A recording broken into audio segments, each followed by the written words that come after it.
Hello and welcome back to the GorillaBiker. Apologies, you don't have to leave.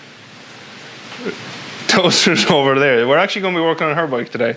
So yeah, what we're doing today, hopefully the rain isn't too loud.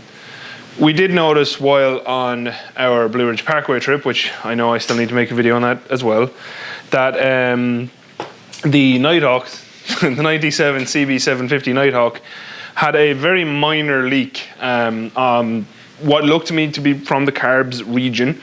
And I have since confirmed where it is coming from. So today what we're going to be doing is, unfortunately, taking out the carbs, which isn't the worst job in the world, but if you've ever worked with old inline four bikes, rubbers get not friendly, and this particular bike, it's quite painful to get to the throttle cable and return cable for the throttle and whatnot. So yeah, without further ado, what you need to do to get to where we are right now in a second is take the seat off and then take off these two side panels.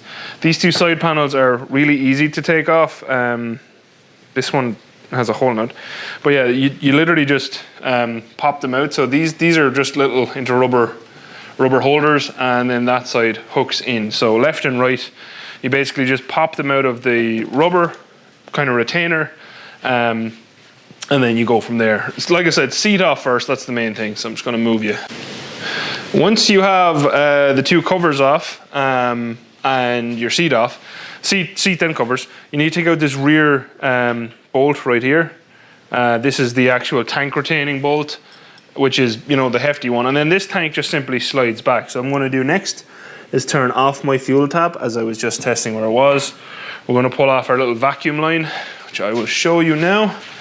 So the little vacuum line is this guy right here, and that just goes to right there on the petcock. And then the fuel line is actually just on the other side of the petcock.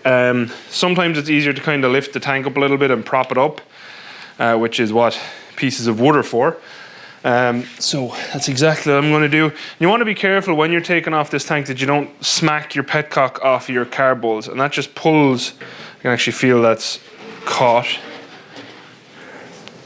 the fuel line, which is a bit of a pain. It's a bit of a pain. Now I think where this leak is actually coming from is not the carbs themselves.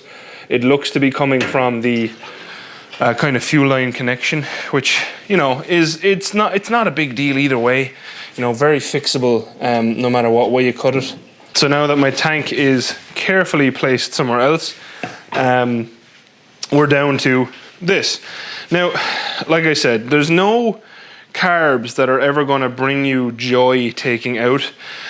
Unfortunately, these ones are no different. First, what I'm going to try to do is get to drain them if I can, but obviously now that we have the tank off, it's whoops, still fuel in that fuel line.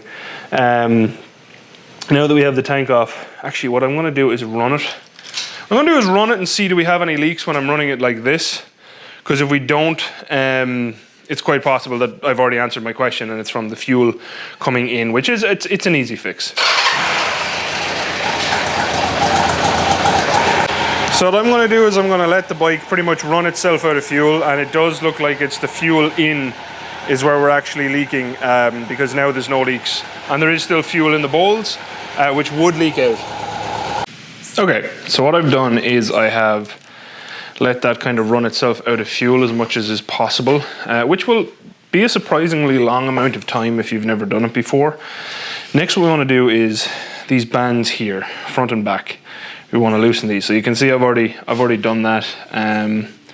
There's one there, and then there's one underneath on both sides, this being a 4-cylinder, and you do want to have a JIS screwdriver for this. After that, you see right there, there's another screw, and that is for your choke cable right here.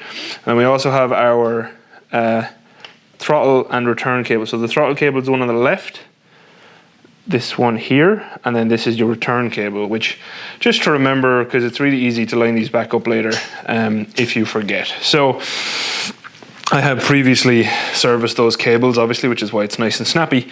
And where the leak is, which you probably will not be able to see, I'll try. This is gonna be weird, but where the leak was coming from mainly is dripping down off that second carb, and you can kind of see where all the fuel was gathering in here. So when we get these out, it'll also give me a opportunity to kind of clean all in there, because there's quite a lot of mess in there now. And that is how I originally noticed. I went to give this bike a ride just to keep it ticking over. Starts up lovely still, but obviously was absolutely spilling out fuel, and fuel plus hot engine does not equal a fun time. So thankfully I did spot that. What probably happened is just the heat cycles of the Blue Ridge Parkway trip. This bike hasn't done a 1,000-mile trip in a couple, 5 days, 6 days, in God knows how long. We bought it with I think 19,000 miles. It's now at 24,000. So I think it was 19,000 anyway, something like that, 20,000 maybe. But basically, it's a 1997, so it has not seen that type of mileage in quick succession in its entire life, probably. So that's kind of where we're at. So now what I'm going to do is just loosen off the rest of the clamps on the backside, and then we're going to try, work these carbs out as best we can. To release the cables, you just have to release off this lower lock nut until such time as you can kind of slide these out of their holders. You can see that one's already a little bit loose there. I can't really show you that. It's almost impossible to kind of actually physically show you. But you can see on this side here where you'll be able to actually just take them out once you have them loosened off enough. So that is what I'm going to do. And then we'll come back after that. But to actually get to this point, access-wise and everything else, it is pretty straightforward. But yeah, front and back boots, you want to loosen them and then literally just try kind of work the carbs out. And I'm probably going to come this way. Looks like it'll be slightly easier. I think it's much of a muchness with this bike because it kind of it doesn't really matter. But yeah, that's what we're going to try to do. I do not have the rebuild kit with me today. This video is more just about getting these bad boys out of there. Okay, we pretty much have the carbs free. And just to show you what I did was I actually took off all the bolts from the battery cage. They're 10 mil. There was another 10 mil down here. There was another 10 mil right here. And there was another 10 mil there. And what that let me do is pull this actual entire air box back just by enough room to let me wiggle out the carbs. I'm going to actually take this carb pack out towards me to the right here, and I'll explain why in just 1 second. So as I try to withdraw these towards me, what you're going to see is my throttle cables and everything else are run on the right. So if I am able to pull these to the right, I won't basically run into anything untoward and unfriendly. And then it should let me see where are all my little linkies. Now remember when you're doing this, right, because you're going to have to undo it essentially when you want to put this all back together, and it's not really that fun. So what I'm doing now is just trying to get my nearly, come on, that's my choke cable out, and then we'll see, can we just pull these out the rest of the way? Yes, we can. So that is exactly how these are going to go back in, by the way. I'm going to also do that going back in because it'll just make my life a lot easier. And push. Don't know how much of this you can see right now, as I do not have video assistance. There we go. You'll see what I mean anyway once you get in there. And that's the carbs out, which actually, honestly, that's not bad. That is not bad at all. So now what we'll do is we'll do a quick little diagnosis and see what we see.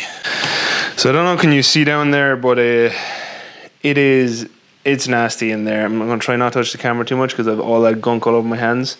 But that's just all the fuel that leaked out, just made a complete mess. Okay, so what I can see straight away is definitely from my fuel joint there, it does look like we're leaking right there, which would make sense because it was tracking down this side, and I can actually see the staining on there. So not a big deal, but what I'm going to do now is probably end this video, and then we can pick it up when I actually get the rebuild kit. But yeah, overall, they actually look in pretty good condition, which, I mean, isn't surprising because the bike was running, right? So you'd expect if the bike hadn't been running, we might see more. But I mean, generally speaking, unfortunately for me, carbs I work on have been left for quite a long period of time before I actually get to them. Whereas in this case, this was a running bike, so I mean, they look pretty clean. They do look pretty clean. Now, what I am going to do, maybe, is see, so that's locked there, okay? So if we can spin this around.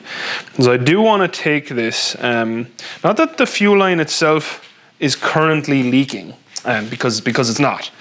But it is one of those things that while I'm in here, I'm going to take this to AutoZone or something and just see, can I actually find a different fuel line, basically, just to replace this, because it's not the worst, but it's going towards brittle, and you can actually see up here where I had a leak on a trip with Hatter before, and it was actually all from that particular section. So why I'm 99.9% sure we have a leak from here is, number one, like I said, I can see where the fuel is kind of tracking. Everything else is kind of, you know, level of dirt you'd expect, but right here is all very clean.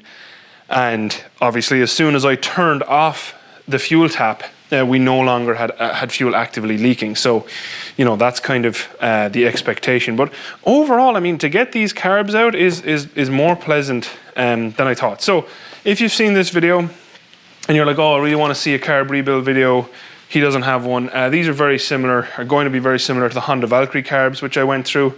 So, you know, feel free to have a look at that. These are just so much cleaner and nice. this is, I could cry, to be honest. These are really nice. And, you know, it's just something that, I don't actually know where that went. Is that my overflow? Interesting, because I don't know, was that actually hooked up to anything? So I wonder, was that part of it? 1, 2, because I don't think I had them hooked up to anything. No, it doesn't look like it. So I wonder, are they overflows or something? I'll have to have a look. I'll have to have a look in the manual. They feel good and soft, so I don't need to replace those. Sure. Well, look, while we're here, we'll whip open the one that looked like it was leaking and just see how bad these are internally, and hopefully they're not bad internally. What I'm going to do first is I'm just going to see is there any residual fuel in there. I'm going to pop open the drains and drain them. So we do have a little bit of fuel left in there, and I'm draining that into a waste crap collection bucket that I have down here, by the way. This screw here is actually your float bowl drain.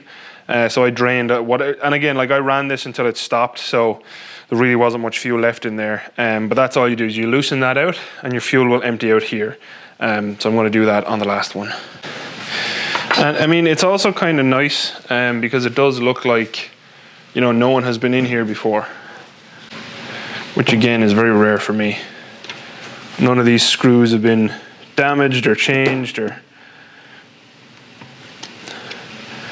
yeah, all these screws are actually like still have their heads. My love for this CB grows more and more. And honestly, look, these were probably due a rebuild. Like, while the bike was running, yes.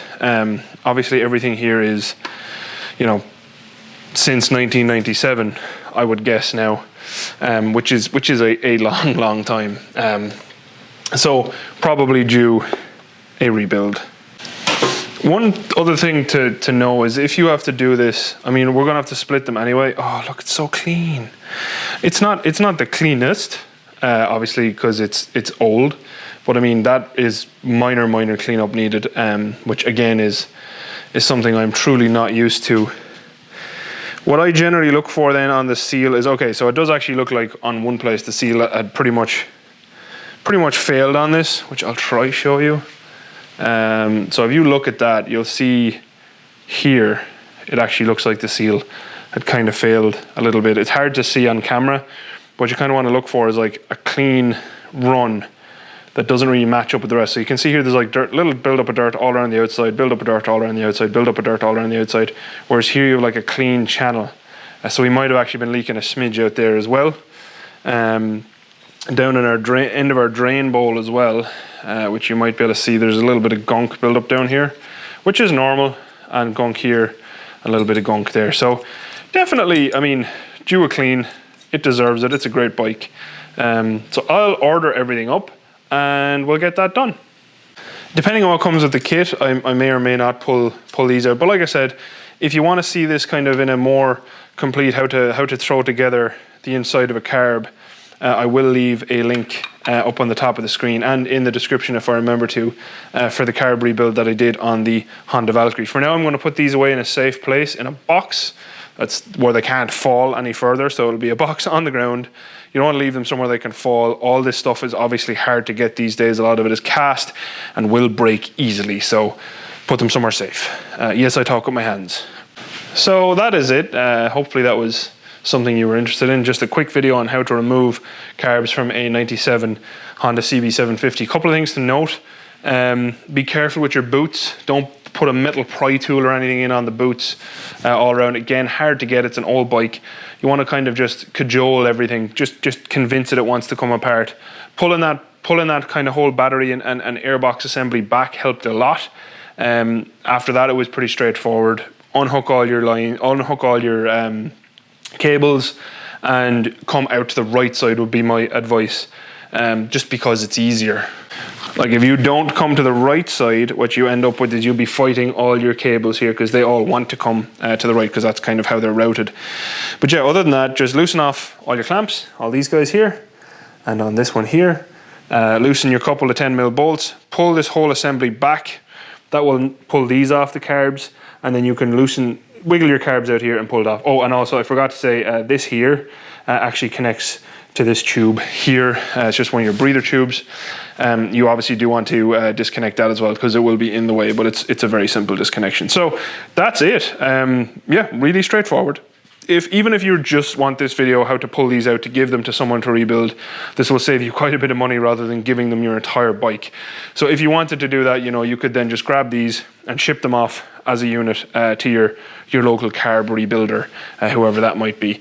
But if not, keep an eye on the channel. I will have a rebuild video for these very soon. What I'll probably do in the meantime is just get my brush and whatnot, and I'll clean everything that you can kind of see. And then obviously we'll clean as we open them up and go through them. So I may have all the cleaning already done by the time we do the next video, but all that will be is literally, you know, taking the caps off, cleaning in here. If you have an ultrasonic bath, all the better. Otherwise we'll be cleaning that. And I think our main culprit, like I said, is this guy. This guy right here is our fuel tube. I think that the actual O-rings on that have failed. So I guess I gotta go do some ordering. There we go, it's a bit better, isn't it? A bit more bright. So yeah, if, like I said, if it's something that you appreciate it, maybe leave a like on the video. If you want to see the next carbs get built or anything else I'll be doing on the channel, maybe hit a subscribe. And let me know, was this helpful for you even to pull these out, to give them to your mechanic to rebuild them for you? Because I do appreciate when that stuff helps. What I'm going to go do now is I'm going to go stuff all of my actual intake holes with some form of blockage, like a rubber glove over them or something like that, just so nothing can get in there, because you don't want stuff getting in there, so just be aware of that as well. I usually just use gloves because they're kind of cheap and easy to get and block. And the same with your vent tube off your cylinder head. I would block that as well, just so nothing can get in there while you're obviously, in my case, waiting for my parts, or you might have shipped them off to someone to do them. So yeah, if you watched, thank you very much for watching. The Nighthawk will live again. Two other things coming up on the Nighthawk is I'm also going to rebuild the brake master cylinder because it's feeling a little bit hitchy, and we're also going to rebuild the forks because I don't know the history of them. They were feeling good, but now they've kind of stopped feeling good again, just age. So we will be doing bushes on the forks and just oil change. I'm not going to change the springs because the springs are a fine weight for Toaster, who is the one who rides this bike most of the time. I just suffer with the bouncy bounce if I take it out for a little bit. And yeah, that's it. So any questions at all, please leave them in the comments. Otherwise, as always, a very special thank you to all of my patrons. I do appreciate your support. Thank you for sticking with me while I was away in Italy. I know I didn't even do an early access video for like 2 weeks, but I couldn't because I was in Italy at my sister's wedding. Congrats, Aoife. And yeah, until next, and Ty, her husband. Congrats to the two of them. And yeah, until next time, thanks again for watching. Adios.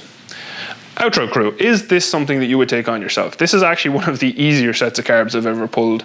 Sometimes the battery box just doesn't have backward movement, it doesn't want to move, and that can be kind of terrible. There's a lot of other things that can kind of be painful, but in this case, this one was absolutely aces. I would not hesitate to tell someone, you know, have a crack at it, do it yourself, even if it's just to take them out, like I said, to give them someone else to rebuild, which I entirely understand.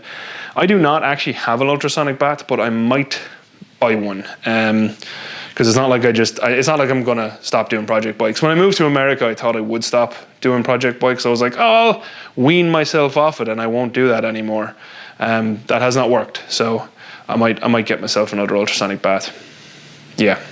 Anyway, yeah, let me know, would you do this? Or what is, you know, do you think I should buy another ultrasonic bat, Outro crew? Let me know. Bye, Outro crew.